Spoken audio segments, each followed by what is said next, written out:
I will try my best not to put you to sleep.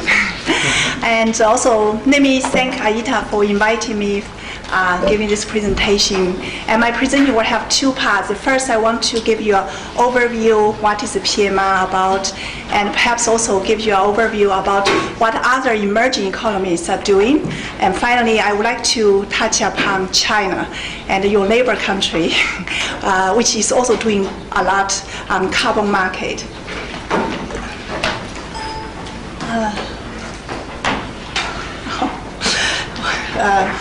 I guess I made a mistake. Anyway, if you can help me to the next slide, which down arrow. Okay, good. So perhaps just start with who is the PMR. So if you take a look at this slide, PMR has 29 countries. 13 of them are so-called contributing countries or developed countries. 16 of them are emerging economies. We also have a number of observer countries. South Korea has participated in a number of the PMR meetings. And all these countries, one way or another, are very much interested using market-based approaches to pursue low-carbon economy. And I will touch upon a few countries, what they are doing. And overall, the overall modality of PMR operation is that PMR will have, it's a global platform. In fact, it's really a very valuable, perhaps one of the most important platforms that for countries interested in carbon markets get together to share information, to exchange experience.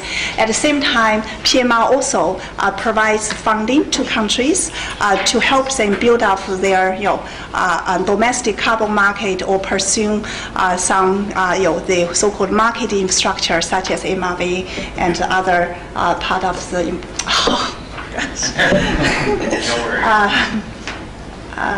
Should I go back? Right?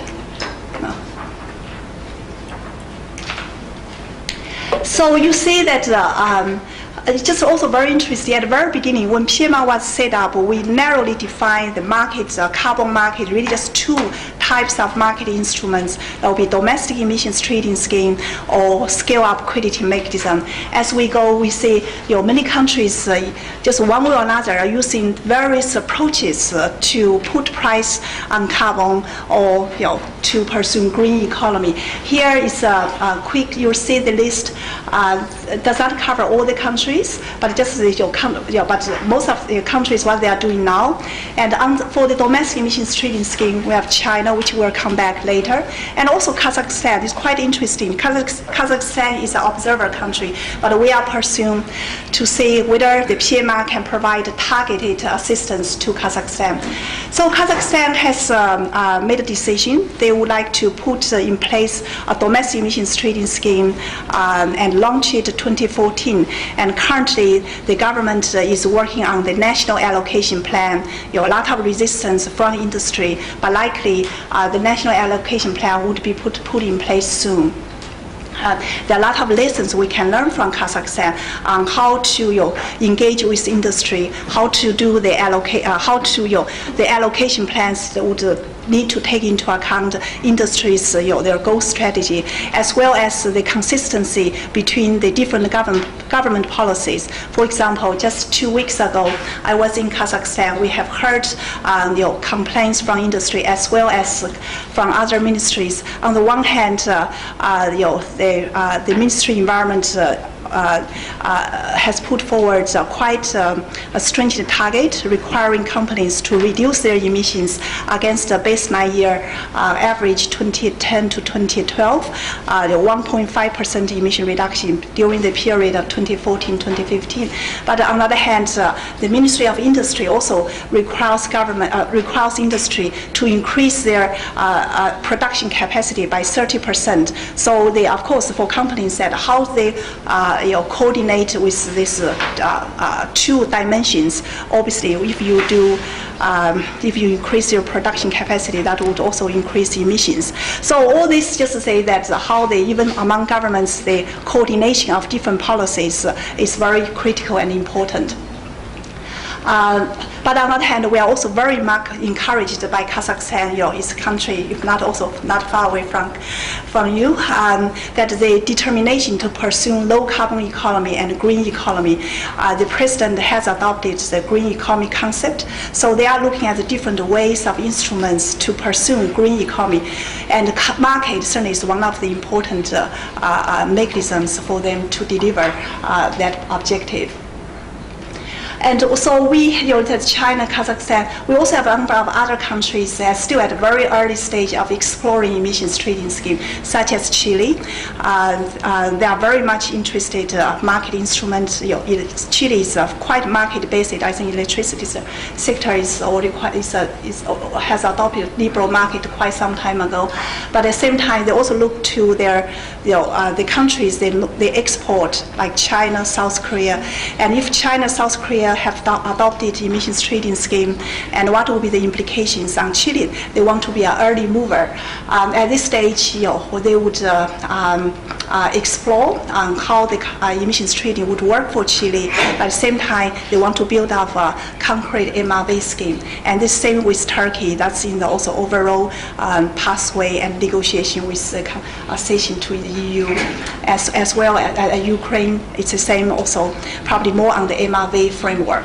So that's on the domestic emissions trading scheme, and we also have a number of countries in particular South Africa. South Africa has drawn the conclusion that their major emitters mainly come from fuel companies, and it does not make sense for them. That's their conclusion, that to do emissions trading, because there are just a few trading partners, entities there. So as a result, they are the National Treasury has launched a public consultation on carbon tax.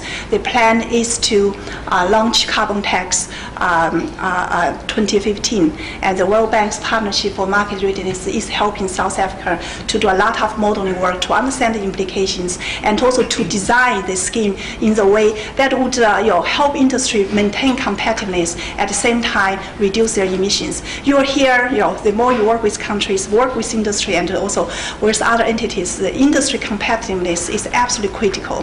And if the scheme does not take into account the industry competitiveness, it will not survive. So I think the challenge for many governments, and also, of course, for many people working on ETS, is that where you strike that balance. So that's really a critical issue. We also have a number of countries like Mexico, Peru, Morocco, Jordan, Vietnam. They are more interested in this so-called NAMA, National Appropriate Mitigation Action Programs. So instead of doing nationwide emissions trading scheme or sector-wide domestic emissions trading scheme, they're more interested in crediting programs. The idea is that if in the future there's still demand for international level for this credits or CDM beyond, they will be sell their emission credits. But that being said, all these countries also have their own domestic targets. So even they would sell their emission credits, significant portion would be kept for their own compliance purpose. And we also you see that Brazil, India, Indonesia, we call readiness focus or undecided. In part, like a country like Brazil, Brazil's their major source of emission comes from deforestation, in particular in Amazon. And in fact, the current debate is that through managing deforestation in Amazon, Brazil has largely fulfilled its current target by 2020. So the question is that whether and how a carbon pricing instrument would play a role. So that's really the debate. There have been a lot of questions. If they can, and their economy largely hydro-based. So really to look at the industrial emissions. Again, this issue of competitiveness comes, really the focus. Some of you may have heard the state of Rio wanted to launch piloting emissions trading scheme last year before Rio Plus 20. It was put on hold because industry resistance. Industry raised a lot of issues about their competitiveness and also preparation for participating in emissions trading scheme. This is why I want to give you an overview that the status of various countries. They all define their objective strategies according to their status of development. And that being said, we said, I like this a Chinese saying, a sound mile starts with the first step, meaning that regardless country's choice of instrument, all those preparation, from policy mapping, analytical work, MRV work, data gathering, as well as the analytical work, modeling work, absolutely critical. Many emerging economies may have not reached a stage like South Korea or China. They really want to say domestic emissions trading scheme. That stage say that, look, we still want to say which instruments will be most suitable for us, because for most emerging economies they do say that they are rapid growing economy, and how you balance that. But at the same time, this whole readiness support is important and is a basis, regardless of what they will do in the future. So many PMR countries currently are building their market infrastructure for the future.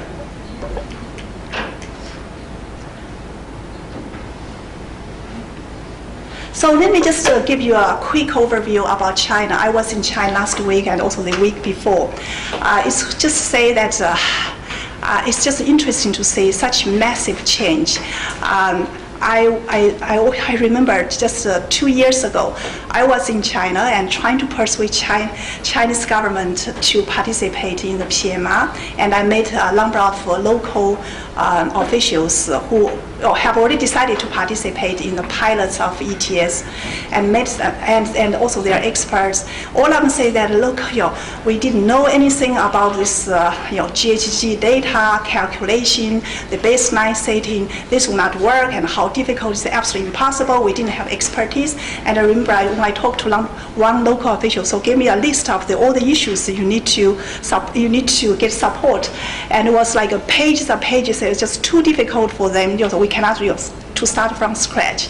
And now 2 years later, and I was very, very impressed by this massive change. Among the 7 pilots, all of them, they have developed their MRV framework for monitoring, reporting guidelines, and verification. All the pilots have gathered the emission data from the covered entities, and many of them, I think with the exception of Wang, have done their verification. So they have verifiers, the number of verifiers have been credited, and the massive data has been collected. Some pilots have, in fact, put in place this online reporting, quite impressive. If you are verified, you can see all those reporting, the data reported from the industry before the verification and after the verification. That's also very, it's making it much easier for companies to report, and also for verifiers to check the accuracy of data. And also quite interesting. Since 7 pilots, the sectors covered very different, and all of them have developed very different approaches and methodologies to MRV. For example, one pilot developed theirs. Some of you may have heard IPCC 3 tiers approach for GHG calculation. So one pilot developed their own 3 tiers. All makes sense, for that context. And some, of course, some pilots such as Shenzhen, Beijing, very much service industry sector oriented. So they develop interesting methodologies that you will not see, for example, in Europe. And of course, the power sector is a major issue in China, in particular, so in China, because I just understood a little bit about how this electricity sector works here in South Korea. In China, the power sector, the electricity is heavily regulated, from the price control to the dispatch system. It's all managed, by this their national government agency. So then, how you deal with how you apply a market instrument, a price signal, to a sector that will not respond to price at all. So that's really a challenge. But on the other hand, even among most of the ETS pilots and nationwide, the electricity sector nationwide covers more than 40% of emissions. So power sector will have to be part of the ETS. So as a result, they have developed this approach. So-called, they would cover indirect emissions in the sense that the supply side, those power plants will be covered under the ETS. At the same time, electricity consumers will be also covered under the ETS. So you may say it's kind of double counting. But on the other hand, they do want to say that since the price cannot be passed to the consumers, and they do want the consumers also feel they get the price signal. That's why the indirect emissions covered, and they have developed also some approach, pilot by pilot, perhaps different, how to manage it or avoid, if not entirely, double counting. And the same with also allocation. Of course, it's most sensitive to industry, and across 7 pilots, very different. Some pilots adopt entirely so-called not really emission intensity target.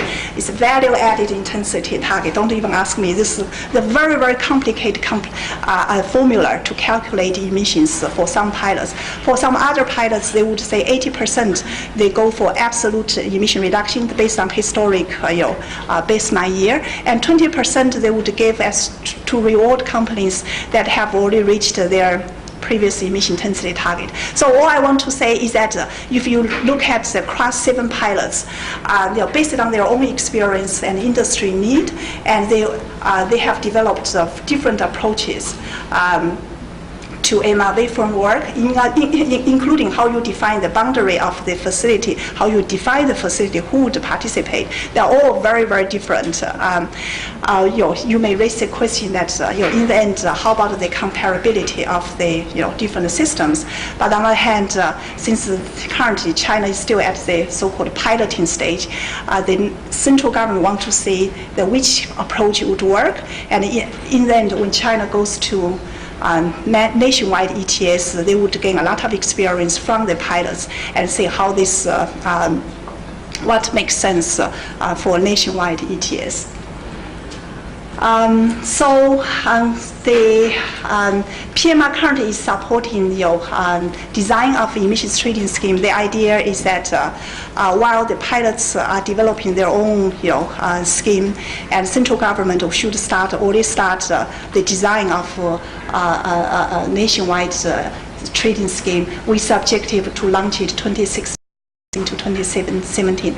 That being said, still ongoing debate on carbon tax, and a lot of also strong, probably like any other countries, very strong proponents to say that maybe tax would work much better and simpler to China rather than emissions trading scheme, and there are very different views. You will probably continue to see a heated debate or some report about the different views on whether go carbon tax or ETS, or they do both. So whatever the system, but important, whether it's ETS, carbon tax, both, how they are going to design the whole system. One thing we are very encouraged to see is how to use a carbon pricing instrument together with many other instruments, energy efficiency policy, renewable energy policy, larger reform, to help restructure Chinese economy. I think if you put this if you just look at ETS, you see a lot of difficulties and probably really a lot of challenge. But if you put this ETS in much bigger context, the Chinese, the whole overall strategy, that how to transform economy and restructure economy into the next stage. They know that the current model has reached a certain limit. And what will be the next? And next 10 years. And next 10 years is absolutely important for China. And this whole market-based approach is one of the many dimensions that the government are trying to test and pursue. So, and the overall is also how you use the market instrument to make the economy more efficient, and that's absolutely important. And how to upgrade the Chinese economy to the next level and become a high-income country. So that's why I personally think that emissions trading has really a real prospect in China, because there's a very strong push to really move away from the command control and test market and more private participation. And I like to say that China be the largest emitter in the world. Using command control, using carbon tax, probably will not reduce the emission at the scale that is needed. And you can only make it work if you get all the private entities to participate, and that's you will have to rely on the market. I think I stop here, and thank you very much. Questions are welcome.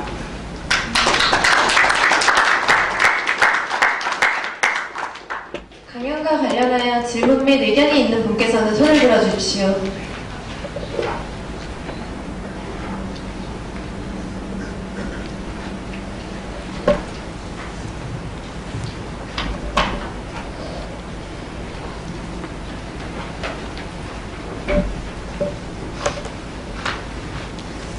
Hello, Abed Kamali, Bank of America Merrill Lynch. Thank you for an excellent presentation.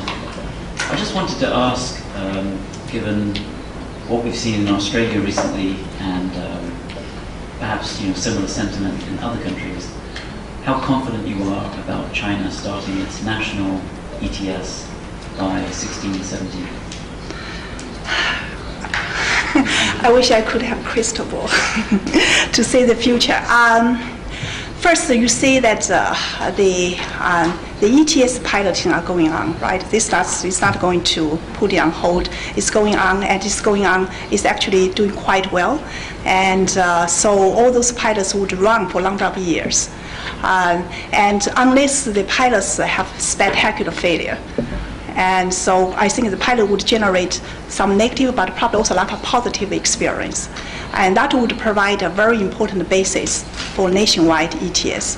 And this is one aspect. Another aspect, in the end, people do ask question that the carbon, because if you put a carbon tax, where you put the tax threshold, whether that would really change behavior, because the tax rate would, together with many other natural resources taxes, and for the company perspective, wow, that's another way government to collect revenue from us, and whether that would really drive low carbon investment is a big question mark. Well, the carbon market, obviously the price will not be very high at the very beginning, but I think it's really it's a change the concept and mentality, and that's really very important in the way that companies know that carbon is a liability, but it can be an asset, and that you take the carbon out of all the other environmental resources. That's very important. If you mix with things, the company will not feel any pain or anything. It's just revenue gathering, right? So I personally think that obviously people. Agencies have different views, but there are also strong arguments and basis for pursuing carbon market.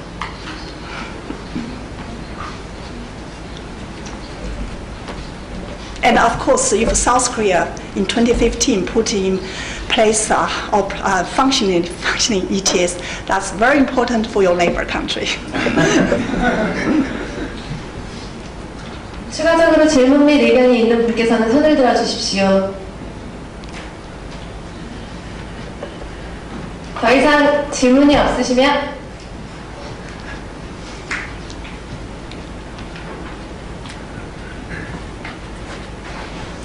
I have a question for you, Xueman, and I wonder if you know of any other countries that might be interested in joining the PMR right now. Do you think that the PMR will continue to grow in terms of countries, or do you think it'll stay in its current shape or form in order to just focus on these countries, or if you think there will be other in the future? Thank you. You're welcome to come to Marrakesh meeting, because the PMI is going to have our next meeting in Marrakesh. We are going to put forward the strategic direction of PMR in the sense how to deepen the support to the existing countries and how to broaden support to other countries. And we also how to do some ideas on piloting as well. So those three things, you will see that because it will be circulated very soon, 1 week. So in terms of broadening, and we are exploring modality to provide targeted assistance to Kazakhstan, and we'll be very happy also to talk to the government of Korea and say that Korea is the observer. We want to see that how to institutionalize this arrangement, whether we, for example, create a new category of country. Because PMI is not only really about money. Most countries come to PMI, it's not really about money. It's just provides such a tremendous network of the countries, and also they also very frank discussions about what they have done right, what they have not done right, and that happens really to the PMR. So that is something that we are looking at your potential, and we also have some countries to say that whether some other developing countries which are developing NAMA programs, and they will be interested, and they would be happy to provide additional funding to PMR so that they can bring some more countries to come into the PMR. Of course, we have to manage the size as well as other in order to have meaningful discussions.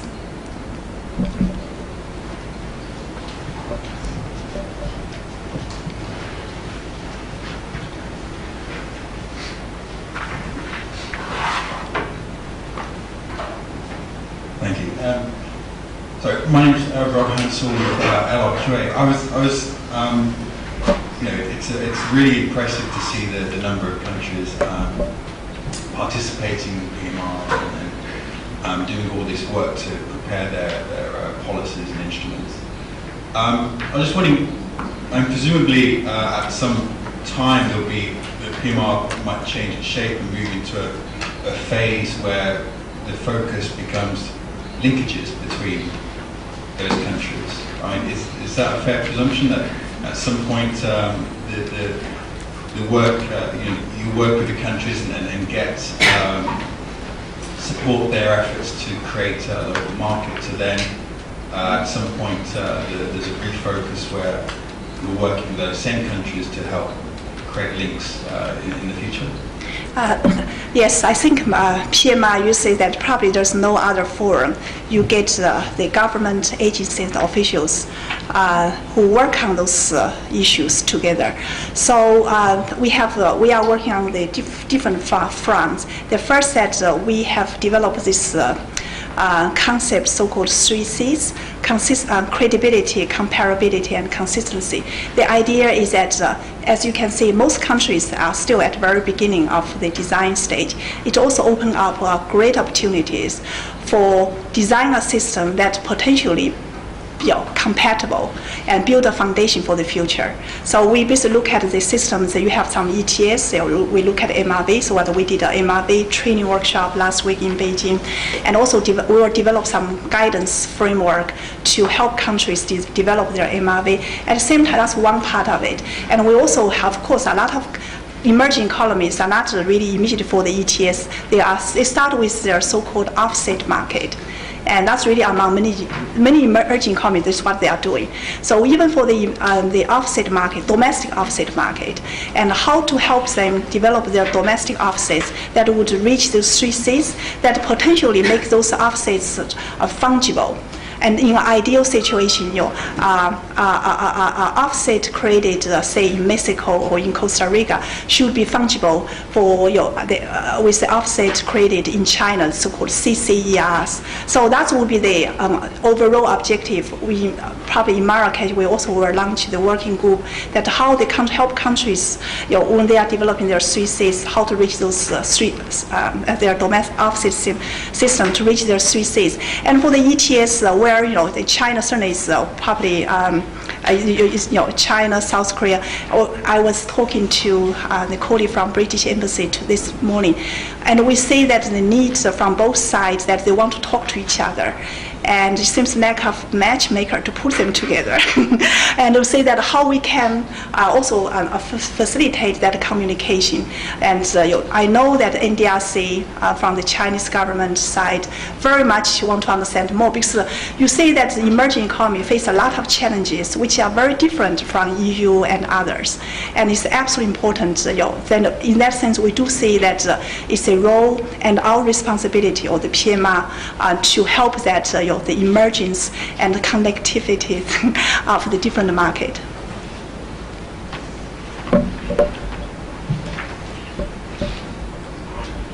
더 이상 질문이 없으면 이것으로 이번 강연을 마치도록 하겠습니다. 열강을 해주신